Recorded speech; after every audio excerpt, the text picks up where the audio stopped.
Hi, I'm Lisa Marcarell from Low Carb Yum.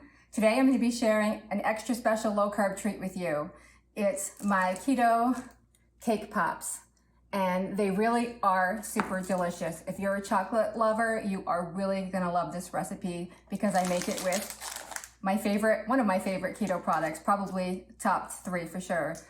ChocZero chocolate syrup and ChocZero white chocolate chips.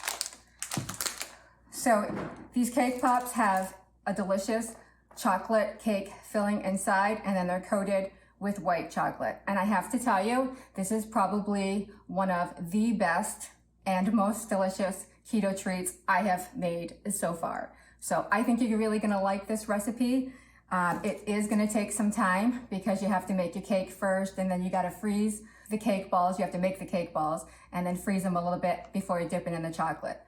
But it does go, fairly quickly once you get going. And for this recipe, it makes about 22 of these cake pops. So they're gonna be great for special events like birthdays or even a baby shower or even a wedding. So I hope you guys enjoy this recipe. So let's go ahead and get started. So first of all, you're gonna wanna preheat your oven to 325 degrees Fahrenheit, and then grease a 8x8 baking pan, 8x8 inch baking pan. I do like to line the bottom of the pan with parchment paper just because I find it's much easier to release the cake if I do that. So let's go ahead and make the cake batter. So in a large bowl, you're gonna whisk together half a cup of unsweetened cocoa powder, 3 tablespoons of coconut flour, a 1/4 cup of low carb sweetener. Now for the sweetener, I like to use the white granular Lakanto, or you can use Swerve, or really any 1-for-1 sugar substitute that you like. And then you're also gonna add 2 teaspoons of baking powder. So go ahead and whisk that together.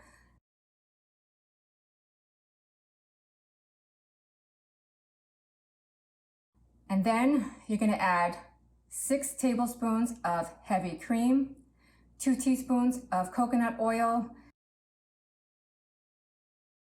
and 2 teaspoons of vanilla. And go ahead and mix that together. And then you're gonna get 4 eggs. And I do add these separately and then beat after each addition.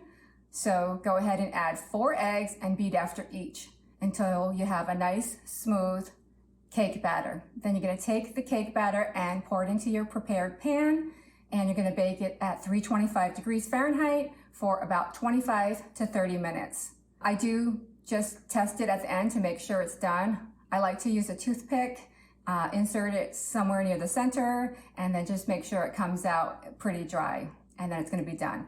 So after the cake is finished baking, go ahead and put it on a cooling rack and let it cool until you can slice it. So once it's cool, you're gonna go ahead and cut it into squares. For an 8x8 inch pan, I typically do about 9 squares. And then you're gonna get a big mixing bowl and you're gonna put those cake squares into the bowl. Then you need to finely crumb them. You can use your hands if you like, but it gets kind of messy, so I like to use a fork. And then once you get them into nice fine crumbs, you're gonna add a 1/4 cup of the ChocZero chocolate syrup. And then you're gonna stir that together until it's nice and moist and somewhat comes to like a dough. And then you're gonna take your hands or a scooper, a cookie scooper, and you're gonna get scoops of it and make balls with it. I just take the cookie scoop and then roll the cookie scoop full of dough into my hands and then place it on a silicone lined baking sheet. So once you've made balls out of the entire cake batter, then you're gonna wanna freeze those.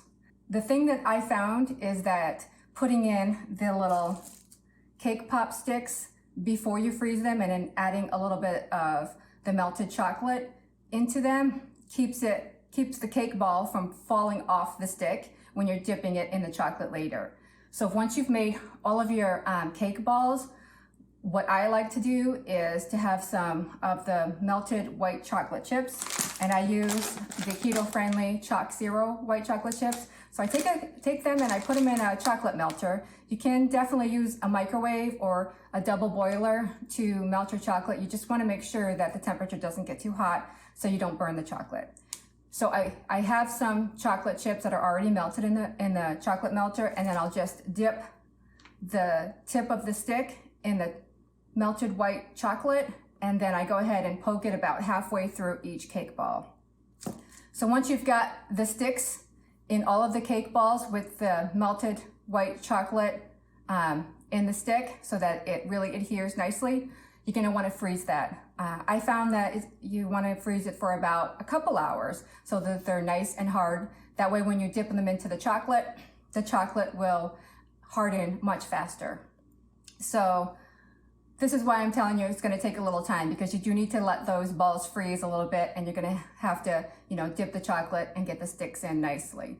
So once your balls are nice and hard and frozen, then you can go ahead and take them out of the freezer, and then you have your white chocolate already melted, either in a mixing bowl or a double boiler, or in my case, the chocolate melter. You're going to take each one of those frozen balls with a stick and then dip them into the white chocolate.